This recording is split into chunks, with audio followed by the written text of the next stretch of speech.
The leaders of India, China, and South Africa have arrived in Kazan for the BRICS summit hosted by Vladimir Putin. Short-sighted? Member states want to save money on exchange and research programs.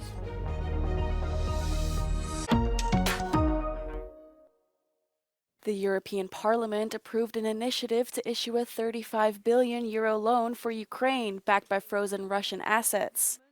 The plan received 518 votes in favor, 56 against, and 61 abstentions in Strasbourg on Tuesday. It will be part of a framework that will make future revenues from Russian central bank assets frozen in the EU available to Ukraine.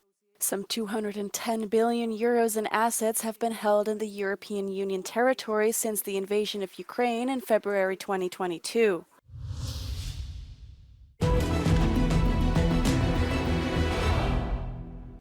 Russia appears to be trying to reduce tensions with South Korea following reports of intensified North Korea cooperation, including the intelligence warnings that North Korean troops have been deployed to Russia for training. What do we know? According to Ukraine's military intelligence chief Kyrylo Budanov, the first group of 2,600 soldiers will be deployed to Russia's Kursk region, where Ukraine is holding significant territories following the incursion from the beginning of August. Ukrainian forces recently advanced on the western side of the Ukrainian salient in Kursk region amid continued fighting within and west of the salient. Budanov said that close to 11,000 North Korean troops are in Russia and will be ready to fight in Ukraine by the 1st of November. According to South Korean intelligence, North Korea has sent 1,500 soldiers to Russia for training, describing the move as the first step in the secretive state's military involvement in Moscow's war against Ukraine. Kremlin spokesperson Dmitry Peskov claimed that Russia-North Korea cooperation, quote, should not cause concern to other states, and that information about the alleged presence of North Korean troops in Russia may be, quote, contradictory. The Kremlin's attempts to assure South Korea that its cooperation with North Korea is not a threat to Seoul suggest that Moscow remains very concerned about the prospect of Seoul's potential pivot towards providing Ukraine with necessary military support, given that South Korea is one of the top 10 arms exporters in the world.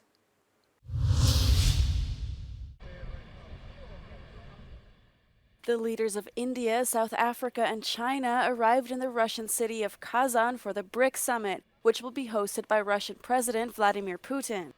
China's Xi Jinping, India's Narendra Modi, and South Africa's Cyril Ramaphosa were greeted by an honor guard and platters of Russian delicacies when they touched down at Kazan's airport.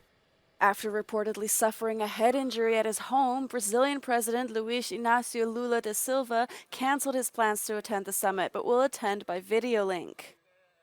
The original BRICS countries of Brazil, Russia, India, China, and South Africa are joined by newcomers Iran, Egypt, Ethiopia, the United Arab Emirates, and Saudi Arabia, which were added to the alliance in January. UN Secretary General Antonio Guterres is also set to attend the summit, a decision blasted by Ukraine's foreign ministry in light of Russia's ongoing invasion of Ukraine.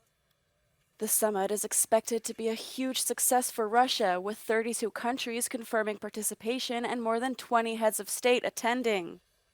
This defies predictions that the war in Ukraine and an international arrest warrant would turn Vladimir Putin into a pariah.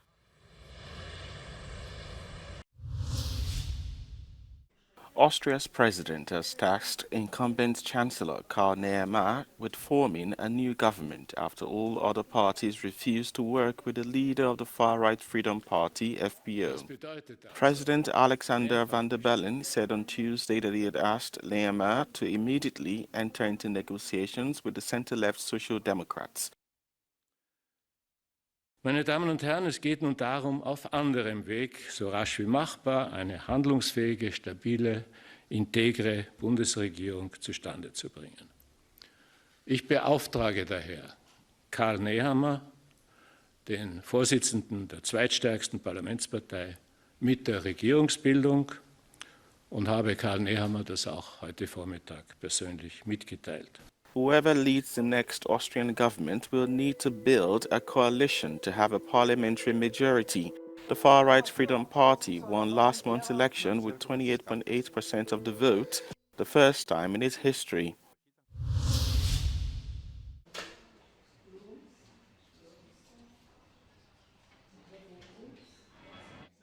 The EU's Erasmus Plus exchange program and its Horizon Research and Innovation program could face budget cuts in 2025. The EU Council, representing national governments, has proposed a reduction of €295 million for Erasmus Plus. Now an Erasmus Plus ambassador, Maiva, studied for a semester in Colombia with a monthly scholarship of €800. According to her, a funding cut could prevent some students who would like to go on an exchange and make the selection process more competitive. Je trouve ça vraiment regrettable parce que pour moi l'Erasmus c'est vraiment symbole de coopération, de découverte culturelle et vraiment d'entraide entre des gens de différentes nationalités. Et moi sans Erasmus+, j'aurais jamais été capable de me payer mon échange et de découvrir tout ce que j'ai découvert pendant ces mois d'échange universitaire. The EU Council also proposes to allocate €400 million less than originally planned by the European Commission for the Horizon Research and Innovation Programme. Research stakeholders fear that the freeze on funding will have a negative impact on innovation in Europe and competitiveness in the EU. Europe has to have the place that works in the real world. We had to be very demanding with competitiveness, and innovation without competitiveness can be real. The Council wants to reduce these expenses to give priority to support for Ukraine or even to recoup expenses from the stimulus package set up to deal with the economic shock of the COVID-19 pandemic. The European Parliament is likely to fight to maintain the Erasmus and Horizon funds. It's something typical. The European Parliament always tries to leverage the budgets, and the European Council always got. So for us, it's a mistake. After a vote in plenary on Wednesday, MEPs will have to reach an agreement with the Council to finalise the budget before the end of the year.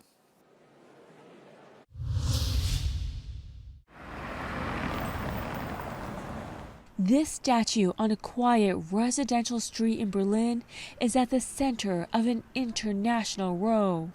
It memorializes women, mostly from Korea, who were forced to have sex with Japanese soldiers during World War II, known as comfort women.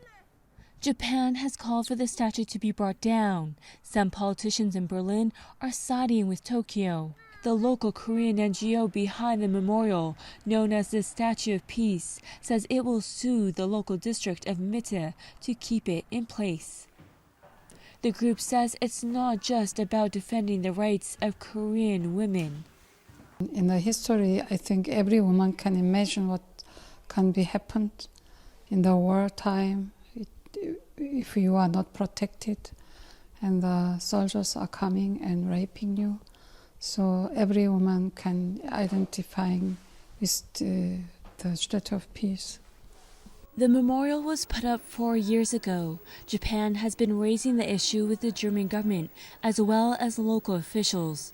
The local district said that the statue needs to be taken down by the end of this month, citing time limits for temporary art in public places. The district told Euronews that Japanese and Korean officials have visited its office, threatening to worsen relations with Germany.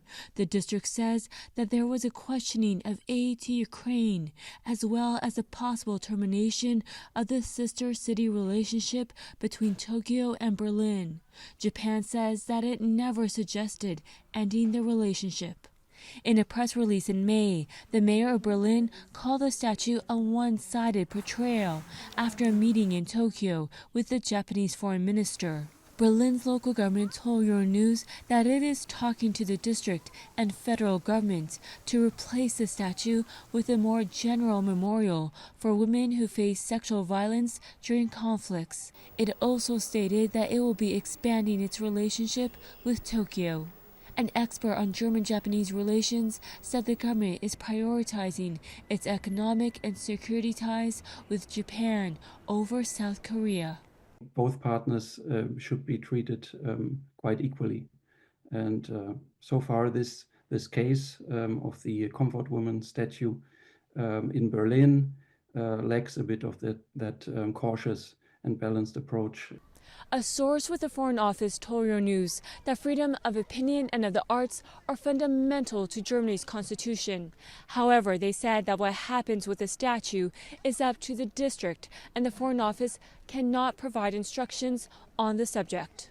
Japan's embassy told Euronews that the statue serves as a symbol to denounce its country and that the memorial has caused unrest in Berlin.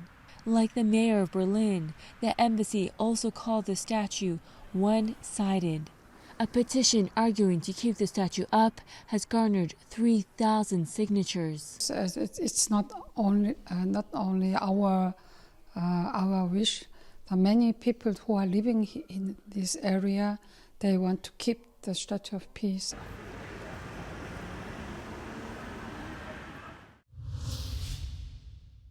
Authorities in Bulgaria say they have seized a large quantity of counterfeit banknotes after dismantling an operation for its production. The fake money with denominations of 50 Bulgarian leva, $50 and 500 euros had been released into circulation.